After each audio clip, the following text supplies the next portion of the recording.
Saya terima nikahnya Socha binti Ali dengan mas kawin tersebut dibayar tunai. Pesawat yang membawa mereka untuk berbulan madu justru jatuh.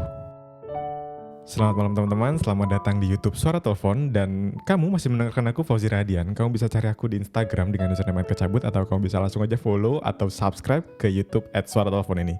Dan teman-teman, terima kasih buat kamu yang masih mendengarkan 30 hari bercerita. Terima kasih dan apresiasi terbesar buat aku untuk kamu yang sudah komen, like, atau subscribe di YouTube Suara Telepon ini. Aku ingin berterima kasih kepada kamu secara langsung, tapi aku nggak tahu siapapun itu dari kamu. Dan kalau kamu bener-bener ingin berkenalan, boleh banget untuk direct message atau kirimkan sebuah pesan atau bahkan cerita.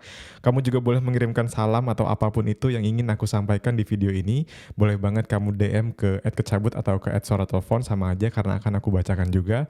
Terima kasih juga buat kamu teman-teman yang sudah rela untuk share konten ini. Dan hari ini aku ingin membacakan sebuah cerita pendek lagi, cerita pendek yang aku beri judul Bohong, ditulis oleh Fauzi Radian dan dibacakan oleh penulisnya sendiri. Bohong.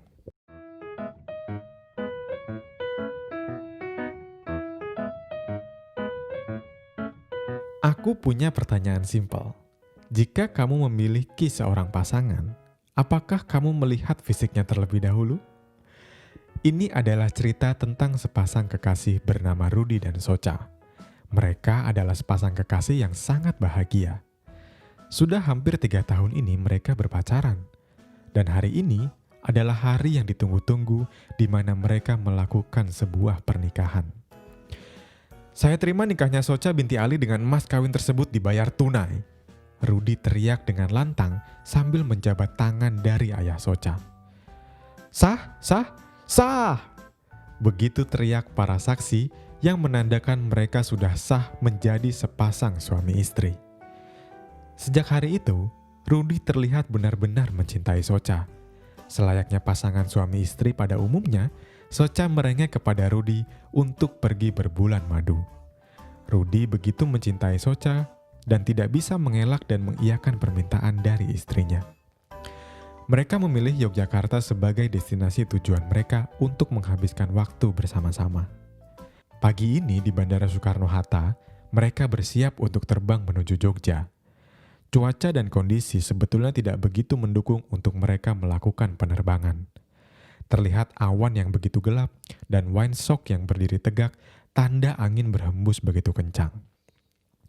Sayang, ini nggak apa-apa ya terbang dengan cuaca gini. Kira-kira bakal delay nggak ya?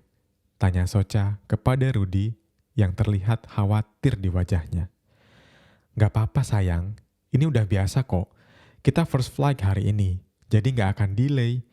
Kalau kita delay, jadwal hari ini bakal mundur semua. Jawab Rudy menenangkan Socha yang masih mengamati cuaca dari balik kaca ruang tunggu bandara. Tapi siapa yang bisa mengira? Pesawat yang membawa mereka untuk berbulan madu justru jatuh. Dilaporkan banyak yang meninggal dalam kejadian itu. Dan penumpang lainnya terluka parah. Tapi Rudy dan Socha adalah penumpang yang masih beruntung. Karena mereka tidak kehilangan nyawa. Meskipun Rudy terpaksa harus kehilangan penglihatannya dan nasib yang cukup buruk menimpa Socha. Wajah Socha terbakar yang mengakibatkan wajahnya tidak cantik lagi. Seperti lilin yang sudah meleleh, begitu juga dengan wajah Socha. Tapi Rudy tidak bisa melihat itu. Rudy masih melihat Socha yang dulu. Di dalam bayangannya, Socha masih gadis yang begitu cantik. Karena sekarang Rudy sudah tidak bisa melihat Socha lagi. Sayang, sayang, Rudy meraba-raba wajah Socha karena hanya kegelapan yang bisa ia pandang. Ya sayang, kenapa? Udah, tidur lagi ya? Kamu mimpi buruk lagi? Tanya Socha kepada Rudy. Sudah sejak 5 tahun ini, terkadang Rudy mengigau di tengah malam. Ia sering mendapati mimpi buruk atas kejadian kecelakaan pesawat yang pernah mereka alami. Tapi, seperti pepatah yang bilang habis gelap terbitlah terang, sejak kejadian itu Socha dan Rudy justru semakin merasa saling memiliki. Mereka tetap hidup berdampingan dan saling mencintai. Mereka hidup begitu harmonis bahkan ketika keduanya sama-sama memiliki kekurangan.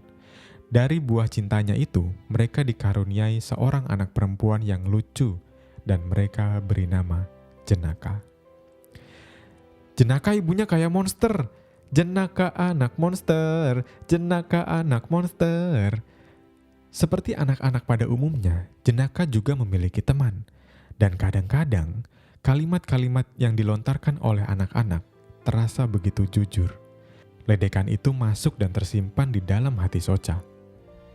Tidak jarang di malam hari sebelum tidur, Socha menangis sendirian karena keterbatasan fisik yang ia miliki. "Sayang, kamu kenapa?" tanya Rudy kepada Socha di samping tempat tidurnya. "Rudy, andai kamu bisa melihatku sekarang, aku akan sangat rela jika kamu mau meninggalkanku," jawab Socha kepada Rudy sambil menangis. "Socha, tahukah kamu, mereka adalah orang-orang yang hanya bisa melihat dengan matanya. Tapi aku selalu melihatmu dengan ini." Rudy menunjuk ke arah dada Socha, tanda ia selalu melihat Socha dengan hati yang ia miliki. "Mungkin sebenarnya merekalah yang buta. Karena di dalam pikiranku, kamu tetap menjadi seorang wanita yang sempurna. Perempuan yang selalu aku cintai sejak dulu. Dan itu tidak akan pernah berubah. Tenanglah sayang." Rudy mencoba menenangkan Socha. Kalimat-kalimat Rudy itulah yang membuat Socha kuat. Tapi sebuah kalimat saja tidak cukup untuk menahan sel kanker yang tumbuh di dalam badan Socha. Kanker itu tumbuh karena di dalam kecelakaan pesawat itu, Socha menghirup cukup banyak bahan bakar pesawat yang mengakibatkan salah satu sel di hatinya rusak. Sehingga timbullah sebuah sel kanker baru, dan sel kanker itu berhasil merenggut kehidupan Socha di usianya yang ke-45. Kesedihan menyelimuti Rudy dan Jenaka. Ditinggalkan oleh istri tersayangnya, Rudy hanya bisa memeluk Jenaka. Mereka pulang ke rumah dengan bayang-bayang kesedihan karena ditinggalkan oleh Socha. Dan sebuah keajaiban pun terjadi. "Jenaka, kamu begitu cantik. Sama seperti ibumu." Rudy tiba-tiba berbicara kepada Jenaka yang berada di ruang tengah rumah mereka. "Terima kasih ayah," jawab Jenaka kepada ayahnya. "Mengenakan gaun hitam itu dengan anting dan kalung milik ibumu, aku seperti melihat Socha ketika masih muda dulu." Rudy melanjutkan perbincangannya dengan Jenaka. Jenaka kebingungan. Bagaimana bisa ayahnya menggambarkan dengan detail apa yang sedang dipakai olehnya? "Ayah, apa kau bisa melihat sekarang?" tanya Jenaka kebingungan. "Sayang, sejujurnya ayah tidak pernah kehilangan penglihatan. Selama ini, ayah berbohong kepadamu dan ibu," jawab Rudy kepada Jenaka. "Lalu kenapa ayah berbohong? Kenapa ayah nggak jujur dari awal kalau ayah masih bisa melihat?" Banyak sekali pertanyaan yang ada di kepala Jenaka, tapi hanya hal itu yang terlontarkan dari mulutnya. "Nak, tahukah kamu bagaimana beban ibumu jika dia tahu ayah masih bisa melihat? Ibumu mungkin akan sangat malu dengan kondisinya saat itu. Dia bisa saja meminta ayah untuk pergi, tapi ayah tidak mau. Ayah begitu mencintainya, karena itu ayah rela berbohong, agar ibumu bisa selalu percaya diri. Dan kita bisa terus bersama untuk membangun keluarga ini."